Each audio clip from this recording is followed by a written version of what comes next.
Yakub memberkati Manasye dan Efraim. Sesudah itu ada orang mengatakan kepada Yusuf, lalu dibawanyalah kedua anaknya Manasye dan Efraim. Ketika diberitahukan kepada Yakub, telah datang anakmu Yusuf kepadamu, maka Israel mengumpulkan segenap kekuatannya dan duduklah ia di tempat tidurnya. Berkatalah Yakub kepada Yusuf, Allah yang Maha Kuasa telah menampakkan diri kepadaku di Luz di tanah Kanaan dan memberkati aku serta berfirman kepadaku, akulah yang membuat engkau beranak cucu, dan aku akan membuat engkau bertambah banyak dan menjadi sekumpulan bangsa-bangsa. Aku akan memberikan negeri ini kepada keturunanmu untuk menjadi miliknya sampai selama-lamanya.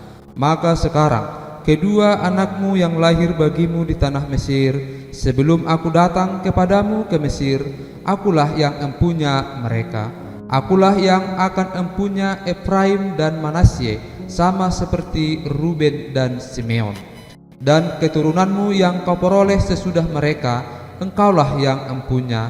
Tetapi dalam pembagian warisan nama mereka akan disebutkan berdasarkan nama kedua saudaranya itu. Kalau aku pada waktu perjalananku dari Padan, aku kematian Rahel di tanah Kanaan di jalan, ketika kami tidak berapa jauh lagi dari Efrata, dan aku menguburkannya di sana di sisi jalan ke Efrata, yaitu Betlehem. ketika Israel melihat anak-anak Yusuf itu, bertanyalah ia, siapakah ini? Jawab Yusuf kepada ayahnya, inilah anak-anakku yang telah diberikan Allah kepadaku di sini. Maka kata Yakub, dekatkanlah mereka kepadaku supaya kuberkati mereka. adapun mata Israel telah kabur karena tuannya, jadi ia tidak dapat lagi melihat. Kemudian Yusuf mendekatkan mereka kepada ayahnya, dan mereka dicium serta didekap oleh ayahnya. Lalu berkatalah Israel kepada Yusuf, Tidak kusangka-sangka bahwa aku akan melihat mukamu lagi, tetapi sekarang Allah bahkan memberi aku melihat keturunanmu. Lalu Yusuf menarik mereka dari antara lutut ayahnya, dan ia sujud dengan mukanya sampai ke tanah. Setelah itu Yusuf memegang mereka keduanya, dengan tangan kanan dipegangnya Efraim, yaitu di sebelah kiri Israel, dan dengan tangan kiri Manasye, yaitu di sebelah kanan Israel. Lalu didekatkannya lah mereka kepadanya. Tetapi Israel mengulurkan tangan kanannya dan meletakkannya di atas kepala Efraim, walaupun ia yang bungsu, dan tangan kirinya di atas kepala Manasye, jadi tangannya bersilang, walaupun Manasye yang sulung.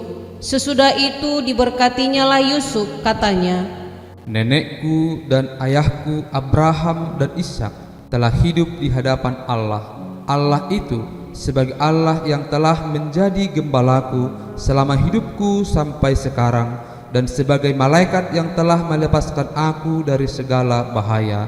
Dialah kiranya yang memberkati orang-orang muda ini, sehingga namaku serta nama nenek dan bapakku Abraham dan Ishak termasyur oleh karena mereka, dan sehingga mereka bertambah-tambah menjadi jumlah yang besar di bumi. Ketika Yusuf melihat bahwa ayahnya meletakkan tangan kanannya di atas kepala Efraim, hal itu dipandangnya tidak baik. Lalu dipegangnya tangan ayahnya untuk memindahkannya dari atas kepala Efraim ke atas kepala Manasye. Katanya kepada ayahnya, Janganlah demikian, ayahku, sebab inilah yang sulung. Letakkanlah tangan kananmu ke atas kepalanya. tetapi ayahnya menolak. Katanya, Aku tahu anakku, aku tahu. Ia juga akan menjadi suatu bangsa, dan ia juga akan menjadi besar kuasanya. Walaupun begitu, adiknya akan lebih besar kuasanya daripadanya, dan keturunan adiknya itu akan menjadi sejumlah besar bangsa-bangsa. Lalu diberkatinyalah mereka pada waktu itu, katanya, Dengan menyebutkan namamulah orang Israel akan memberkati. Demikian Allah kiranya membuat engkau seperti Efraim dan seperti Manasye.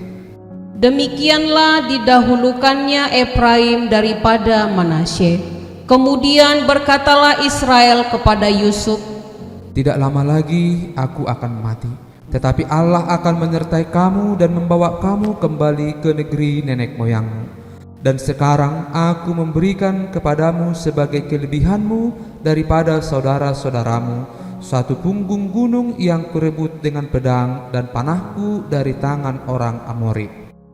perkataan Yakub yang penghabisan kepada anak-anaknya. Kemudian Yakub memanggil anak-anaknya dan berkata, Datanglah berkumpul supaya kuberitahukan kepadamu apa yang akan kamu alami di kemudian hari. Berhimpullah kamu dan dengarlah, ya anak-anak Yakub, dengarlah kepada Israel ayahmu.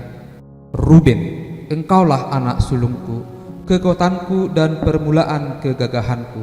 Engkaulah yang terutama dalam keluhuran, yang terutama dalam kesanggupan. Engkau yang membual sebagai air, tidak lagi engkau yang terutama, sebab engkau telah menaiki tempat tidur ayahmu. Waktu itu engkau telah melanggar kesuciannya, dia telah menaiki petiduranku. Simeon dan Lewi bersaudara, senjata mereka ialah alat kekerasan. Janganlah kiranya jiwaku turut dalam permufakatan mereka. Janganlah kiranya rohku bersatu dengan perkumpulan mereka, sebab dalam kemarahannya mereka telah membunuh orang, dan dalam keangkaraannya mereka telah memotong urat keting lembu. Terkutuklah kemarahan mereka, sebab amarahnya keras. Terkutuklah keberangan mereka, sebab berangnya bengis. Aku akan membagi-bagikan mereka di antara anak-anak Yakub dan menyerahkan mereka di antara anak-anak Israel. Yehuda, engkau akan dipuji oleh saudara-saudaramu. Tanganmu akan menekan tengkuk musuhmu. Kepadamu akan sujud anak-anak ayahmu. Yehuda adalah seperti anak singa. Setelah menerkam, engkau naik ke suatu tempat yang tinggi, hai anakku. Ia meniarap dan berbaring seperti singa jantan atau seperti singa betina. Siapakah yang berani membangunkannya? Tongkat kerajaan tidak akan beranjak dari Yehuda, ataupun lambang pemerintahan dari antara kakinya, sampai dia datang yang berhak atasnya, maka kepadanya akan takluk bangsa-bangsa. Ia akan menambatkan keledainya pada pohon anggur, dan anak keledainya pada pohon anggur pilihan.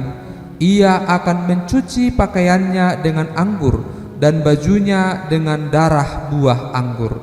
Matanya akan merah karena anggur dan giginya akan putih karena susu. Zebulon akan diam di tepi pantai laut. Ia akan menjadi pangkalan kapal dan batasnya akan bersisi dengan Sidon.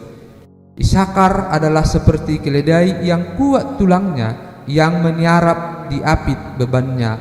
Ketika dilihatnya bahwa perhentian itu baik dan negeri itu permai, maka disendengkannyalah bahunya untuk memikul, lalu menjadi budak Rodi. Adapun Dan, ia akan mengadili bangsanya sebagai salah satu suku Israel.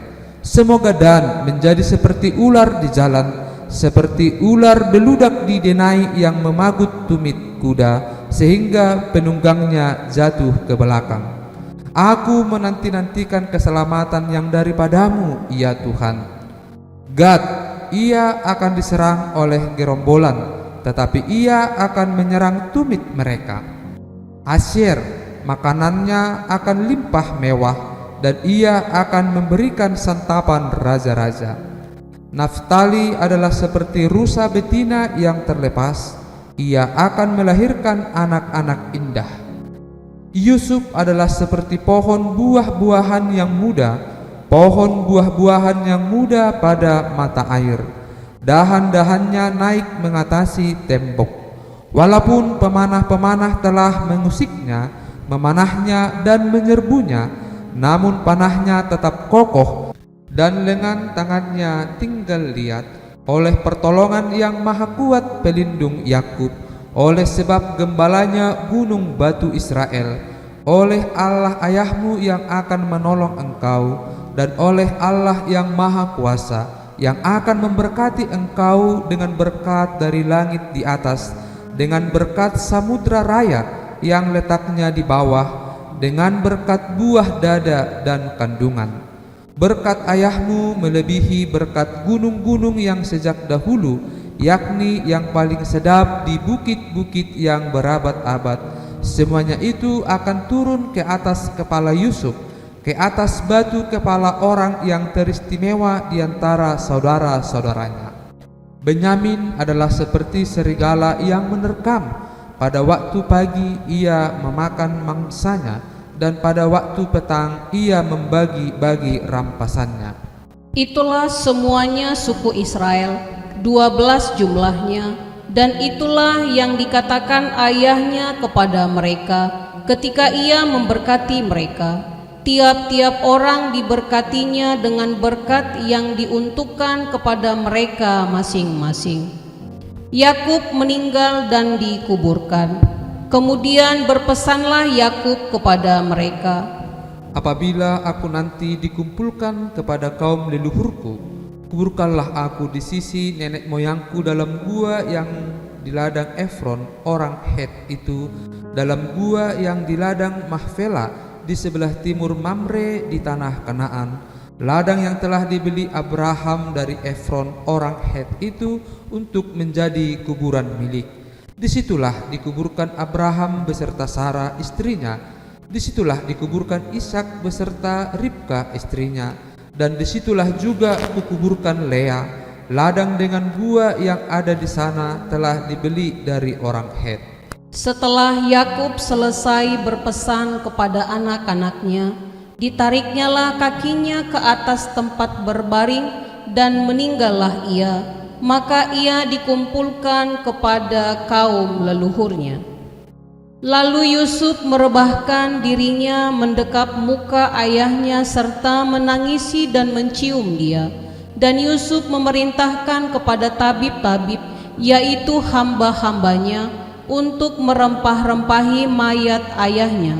Maka tabib-tabib itu merempah-rempahi mayat Israel. Hal itu memerlukan 40 hari lamanya, sebab demikianlah lamanya waktu yang diperlukan untuk merempah-rempahi, dan orang Mesir menangisi dia 70 hari lamanya. Setelah lewat hari-hari penangisan itu, berkatalah Yusuf kepada seisi istana Firaun, Jika kiranya aku mendapat kasihmu, katakanlah kepada Firaun bahwa ayahku telah menyuruh aku bersumpah, katanya, tidak lama lagi aku akan mati dalam kuburku yang telah kugali di tanah Kanaan, disitulah kau kuburkan aku. Oleh sebab itu, izinkanlah aku pergi ke sana supaya aku menguburkan ayahku, kemudian aku akan kembali. Lalu berkatalah Firaun, Pergilah ke sana dan kuburkanlah ayahmu itu seperti yang telah disuruhnya engkau bersumpah. Lalu berjalanlah Yusuf ke sana untuk menguburkan ayahnya, dan bersama-sama dengan dia berjalanlah semua pegawai Firaun, para tua-tua dari istananya, dan semua tua-tua dari tanah Mesir, serta seisi rumah Yusuf juga, saudara-saudaranya, dan seisi rumah ayahnya. Hanya anak-anaknya serta kambing domba dan lembu sapinya ditinggalkan mereka di tanah Gosyen. Baik kereta maupun orang-orang berkuda turut pergi ke sana bersama-sama dengan dia, sehingga iring-iringan itu sangat besar. Setelah mereka sampai ke Goren Haatat yang di seberang sungai Yordan, maka mereka mengadakan di situ ratapan yang sangat sedih dan riuh, dan Yusuf mengadakan perkabungan 7 hari lamanya karena ayahnya itu. Ketika penduduk negeri itu, orang-orang Kanaan, melihat perkabungan di Goren Haatat itu, Berkatalah mereka, inilah perkabungan orang Mesir yang amat riuh. itulah sebabnya tempat itu dinamai Abel Misraim, yang letaknya di seberang Yordan. Anak-anak Yakub melakukan kepadanya seperti yang dipesankannya kepada mereka. Anak-anaknya mengangkut dia ke tanah Kanaan, dan mereka menguburkan dia dalam gua di ladang Makpela yang telah dibeli Abraham dari Efron orang Het itu untuk menjadi kuburan milik, yaitu ladang yang di sebelah timur Mamre. Setelah ayahnya dikuburkan, pulanglah Yusuf ke Mesir, dia dan saudara-saudaranya dan semua orang yang turut pergi ke sana bersama-sama dengan dia untuk menguburkan ayahnya itu. Yusuf menghiburkan hati saudara-saudaranya. Ketika saudara-saudara Yusuf melihat bahwa ayah mereka telah mati, berkatalah mereka, Boleh jadi Yusuf akan mendendam kita dan membalaskan sepenuhnya kepada kita segala kejahatan yang telah kita lakukan kepadanya. sebab itu mereka menyuruh menyampaikan pesan ini kepada Yusuf. Sebelum ayahmu mati, ia telah berpesan, beginilah harus kamu katakan kepada Yusuf, ampunilah kiranya kesalahan saudara-saudaramu dan dosa mereka, sebab mereka telah berbuat jahat kepadamu. Maka sekarang ampunilah kiranya kesalahan yang dibuat hamba-hamba Allah ayahmu. Lalu menangislah Yusuf ketika orang berkata demikian kepadanya. Juga saudara-saudaranya datang sendiri dan sujud di depannya serta berkata, Kami datang untuk menjadi budakmu. tetapi Yusuf berkata kepada mereka, Janganlah takut, sebab aku inikah pengganti Allah? Memang kamu telah mereka-rekakan yang jahat terhadap aku, tetapi Allah telah mereka-rekakannya untuk kebaikan, dengan maksud melakukan seperti yang terjadi sekarang ini, yakni memelihara hidup suatu bangsa yang besar. Jadi janganlah takut, aku akan menanggung makanmu dan makan anak-anakmu juga. Demikianlah ia menghiburkan mereka dan menenangkan hati mereka dengan perkataannya. Yusuf meninggal. Adapun Yusuf, ia tetap tinggal di Mesir beserta kaum keluarganya, dan Yusuf hidup 110 tahun. Jadi Yusuf sempat melihat anak cucu Efraim sampai keturunan yang ketiga. Juga anak-anak Makhir, anak Manasye, lahir di pangkuan Yusuf. Berkatalah Yusuf kepada saudara-saudaranya, Tidak lama lagi aku akan mati. Tentu Allah akan memperhatikan kamu dan membawa kamu keluar dari negeri ini, ke negeri yang telah dijanjikannya dengan sumpah kepada Abraham, Ishak, dan Yakub. Lalu Yusuf menyuruh anak-anak Israel bersumpah, katanya, Tentu Allah akan memperhatikan kamu. Pada waktu itu kamu harus membawa tulang-tulangku dari sini.